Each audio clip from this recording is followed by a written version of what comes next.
Let's take a leisurely cruise around Disneyland's Rivers of America on the Mark Twain Riverboat on this episode of Attraction Checklist. You're listening to Saturday Morning Media. And now, back to our show.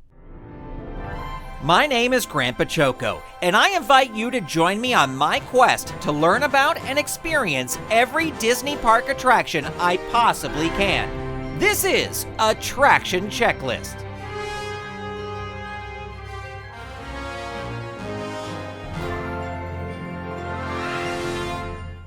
Welcome to Attraction Checklist. This episode, we head to Disneyland's Frontierland to climb aboard the Mark Twain Riverboat.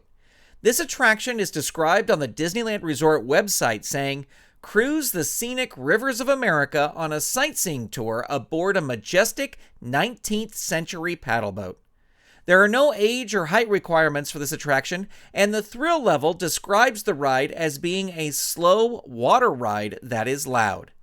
Now, before we shove off, here are 5 fast facts about the Mark Twain Riverboat at Disneyland. 1. The Mark Twain is a Disneyland opening day attraction opening with the park on July 17, 1955. 2. Walt Disney named the riverboat the Mark Twain after the pen name of author Samuel Langhorne Clemens. Clemens, who was a riverboat captain in his youth, took his pen name from the boating term Mark Twain, meaning the water depth is safe for a boat to pass through. 3. The Mark Twain Riverboat stands 28 feet tall and is 105 feet long. 4. The Mark Twain travels around the rivers of America on a rail. Though the operators can control the forward and reverse speed of the boat, the steering of the ship is all done by this rail. And 5. The Mark Twain burns biodiesel fuel in its boiler, turning water into steam. The water used is fresh water from a tank on board, not the water in the rivers of America. Well, let's see what sights we can see as we cruise around the rivers of America on the Mark Twain Riverboat. After we ride, I'll give you my thoughts on this attraction, and this is a binaural recording, so if you have headphones, put them on now as we ride the Mark Twain Riverboat at Disneyland.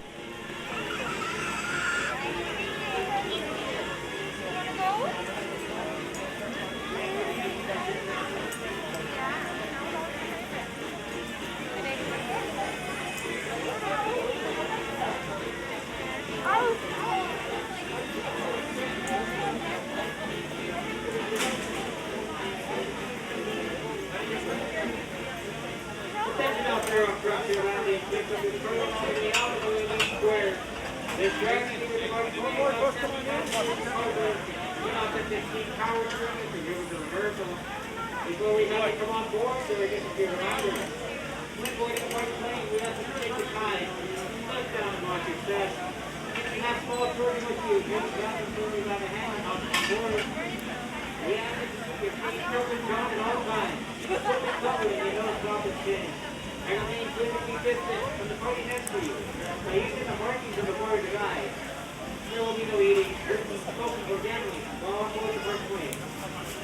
Now let's look at the first one call for the Grand Scheme of Mark Twain. Go!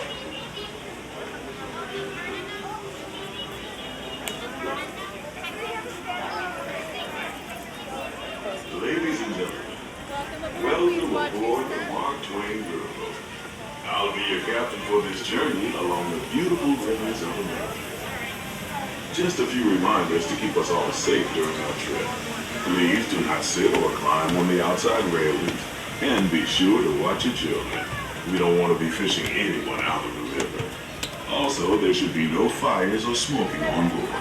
Thank you. And now, here's a few words from the first mate. Bienvenidos a bordo. Para su seguridad, no se sienten en las barandillas exteriores ni se trepen en las mismas. Asegúrense de vigilar a sus hijos y absténganse de fumar. Gracias.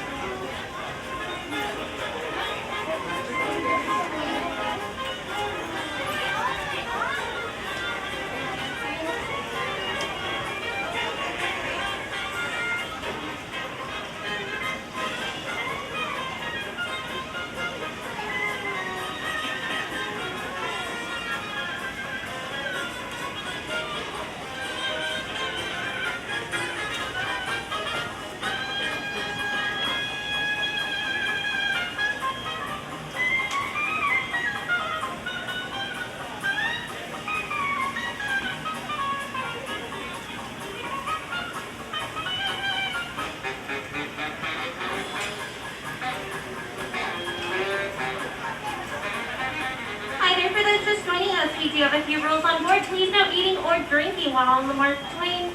Please keep your face coverings on at all times. Please remain physically distant from the party next to you. Thank you.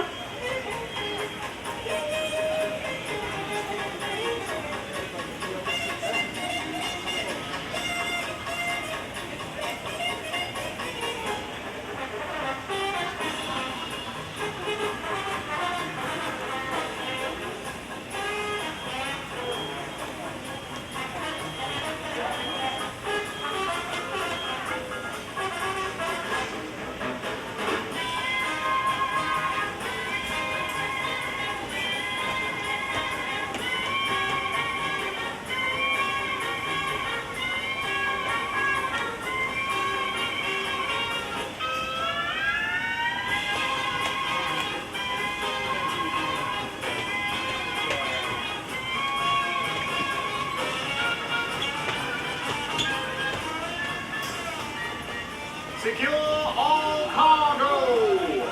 All passengers aboard!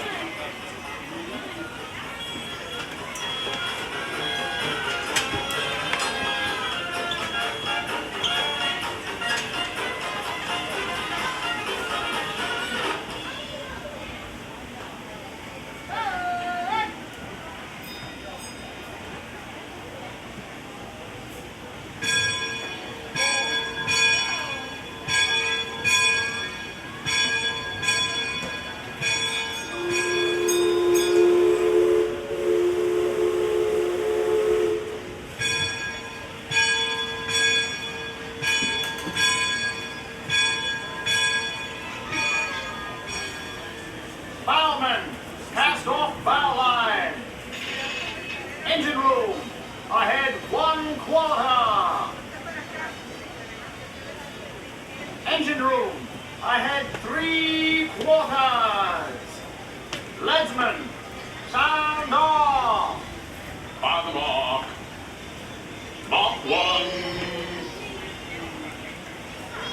That's the leadsman calling out the depth markings so we can avoid running aground. Mark Twain! Mark Twain is not just the name of a riverboat or a great American author. It also means the water here is 2 fathoms deep. That means it's safe enough for us to proceed on our steam-powered journey along the rivers of America. On our trip, we'll visit the magnificent Columbia of the Great Northwest, the graceful Missouri of the windswept plains, and the rugged Rio Grande along the border of Texas and Mexico. I'll be sure to point out interesting sights along the way and even tell you about a legend or two. We begin our trip right here on the mighty Mississippi, heading south and ending up down in New Orleans.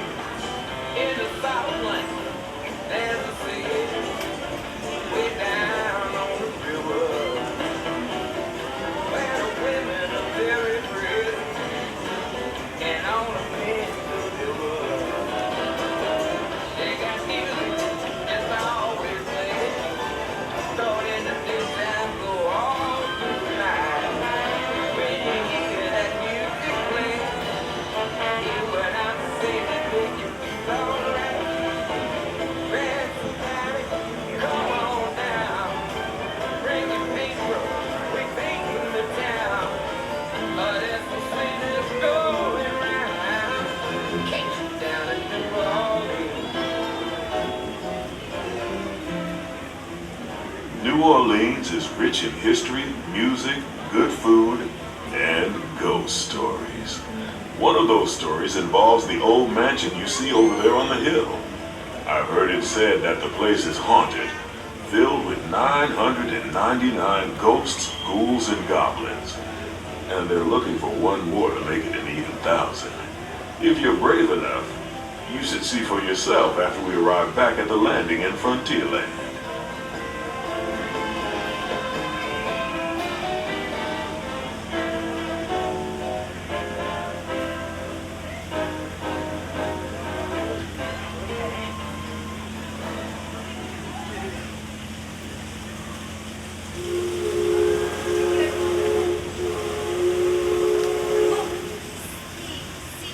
We're now passing Fowler's Harbor.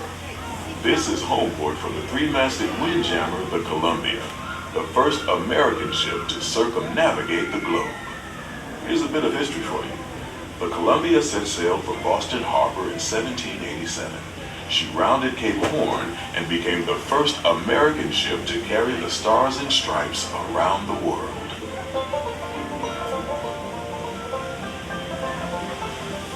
The most famous landmark in this area is Splash Mountain, named for the fact that everyone seems to have a splashing good time when they visit. Splash Mountain is part of Critter Country, a remote wilderness filled with tall pines, rustic buildings, backward bayous, and one of those tall tales we often hear along the river. The story is that the birds and animals that live here can talk, sing, and dance. Like I said, just another tall tale.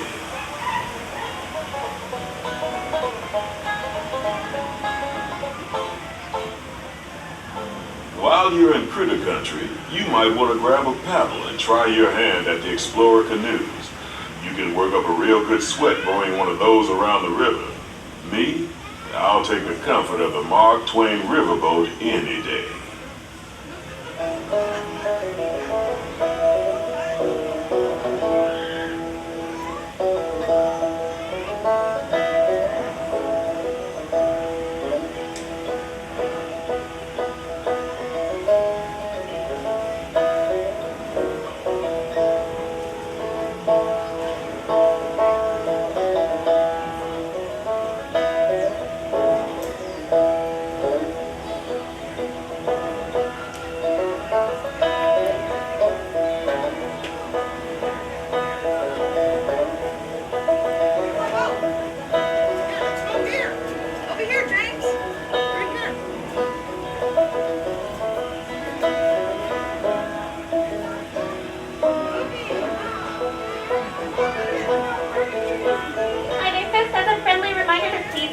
Coverings on at all times, covering your nose and your mouth and your chin.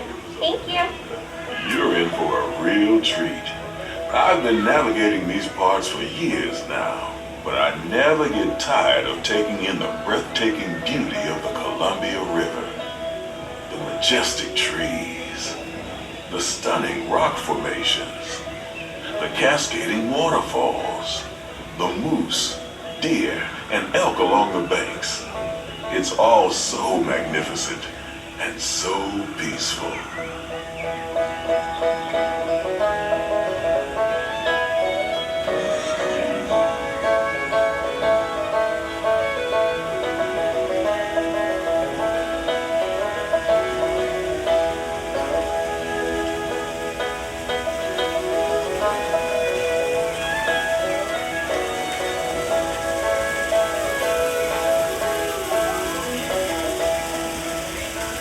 To the side of the river is an Indian chief, and I do believe he's giving us a sign of peace. That means we're all clear as we head up the Missouri River to the home of the Plains Indians.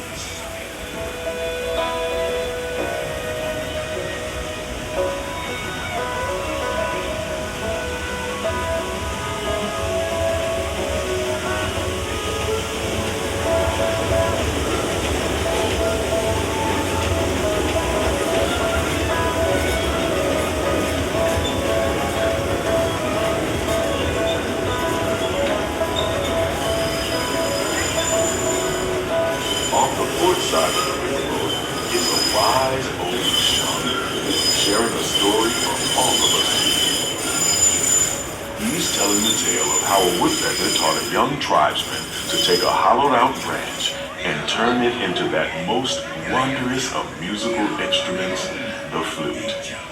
It's a legend the Lakota have passed down from generation to generation.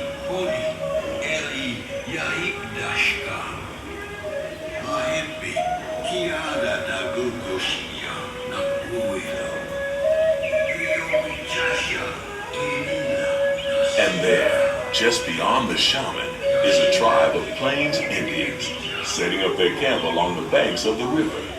They'll be here for a few months and then move on. As we continue our journey, keep a close eye on the riverbanks. There's a good chance we might catch a glimpse of moose, mountain lions, and other wildlife.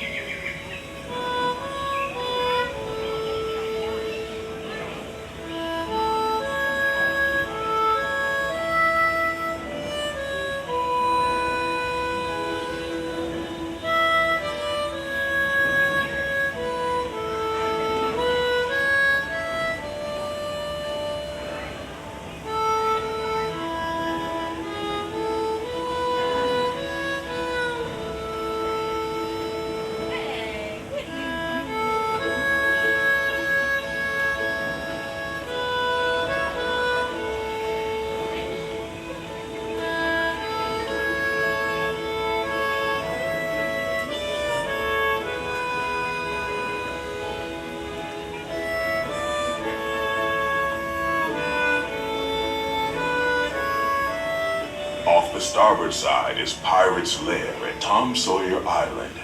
Young Tom always said he wanted to be a pirate, and I think I see why.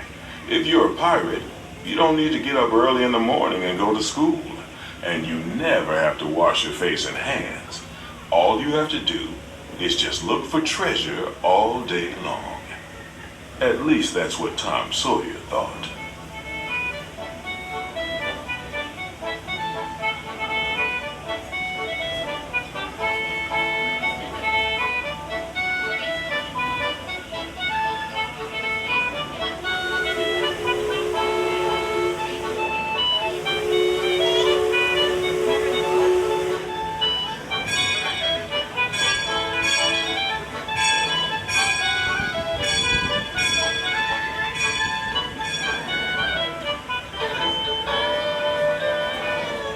Now heading back into civilization along the Rio Grande.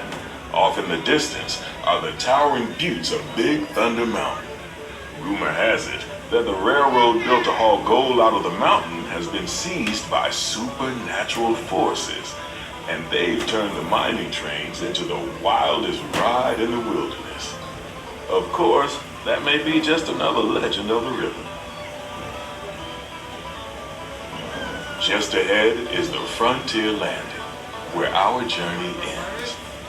Honeyfix, as we head back to Frontier Landing, please remain where you are. A crew member will let you know when it is safe to disembark. Once again, please remain where you are. A crew member will let you know when it is safe to disembark. In the meantime, please keep your face coverings on at all times, covering your nose, mouth, and chin. And remain physically distant while disembarking. Thank you. We hope you enjoyed your voyage with us and that you'll visit us again real soon.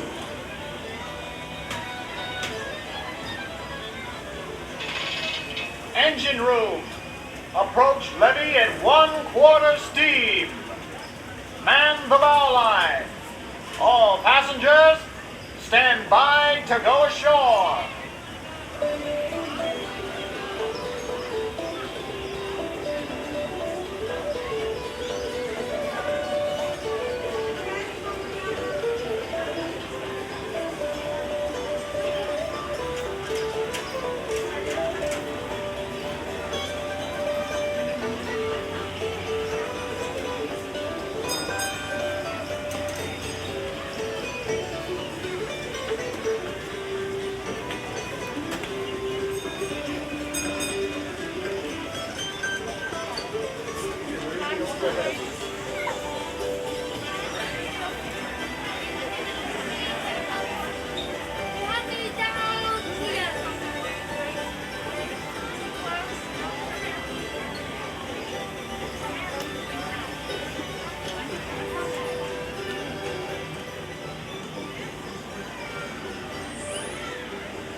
And there you have the Mark Twain Riverboat here at Disneyland with a full circle tour of the Rivers of America. I've been on this ride a handful of times. I certainly like it. It's certainly nice and slow. I love how the narrator is just like, well, they say that this happens and this happens, but I don't believe it. And it's like he doesn't believe anything. There's all these fantastical stories along the river.